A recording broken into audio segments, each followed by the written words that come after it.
কোন অটোনোমাস খায় না মাথায় দেয়? এসএসসির অটোনোমাস সোনার পাথর বাটি। এসএসসি এতটাই অটোনোমাস যে এসএসসির পরীক্ষার ডেটটা ডিক্লেয়ার করছে রাজ্যের মুখ্যমন্ত্রী, এসএসসি নেই। আর এসএসসি এতটাই অটোনোমাস যে মেরিট লিস্ট আছে, এটা চেয়ারম্যান বলার পরেও বলছে মেরিট লিস্টটা তিনি প্রকাশ করতে পারবেন না। প্রথমে এই কথা, কারণ তার উপর থেকে চাপ আছে, এতটাই অটোনোমাস যে সরকারের লেজুর বৃত্তি ছাড়া তিনি কিছু করতে পারেন না।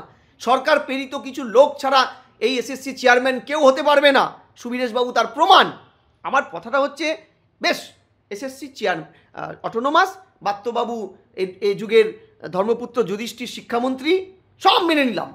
তাহলে এই যে নামগুলো, এই যে জয়নাল আবেদিন একজন টেন্টেড ক্যান্ডিডেট, দেখুন এসএসসি বের করেছিল টেন্টেড ক্যান্ডিডেটের নাম এতে। আচ্ছা, আরও আছে নীতিশ রঞ্জন বর্মন। আমি নামগুলো আপনাকে বলছি, এরা টেন্টেড।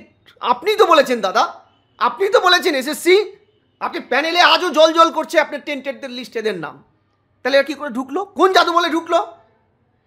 আসলে যেটা প্রশ্ন, সরকার প্রথম দিন থেকেই টেন্টেডদের, যাদের কাছে আলু পটল ঝিঙ্গের মতন এই জীবনকৃষ্ণ, প্রাণকৃষ্ণ, হরে কৃষ্ণ, তারপরে এই যে কী যেন সতরঞ্জন, মামা ভাগ্নে, এরা যে বিক্রি করেছিল কুন্তল ঘোষ, এবং যার 75-25-এর ভাগে 25% আমরা অপার ঘরের খাটের তল থেকে কিছুটা দেখতে পেয়েছি, বুড়ি বুড়ি সোনা গয়না দেখতে পেয়েছি, আর বাকিটা ধেরে ইঁদুররা উপরে নিয়েছে। যে ধেরে ইঁদুররা বারবার স্টেটমেন্ট দিয়ে যাচ্ছেন, আমরা কারো চাকরি খাওয়ার পক্ষে নই, আমরা সবার চাকরি রাখার পক্ষে। অর্থাৎ মমতা ব্যানার্জি স্টেটমেন্ট থেকে এটা পরিষ্কার, তিনি অসদ্যেরও মা, তিনি কখনো কখনো সদ্যেরও মা, বাধ্য হয়ে।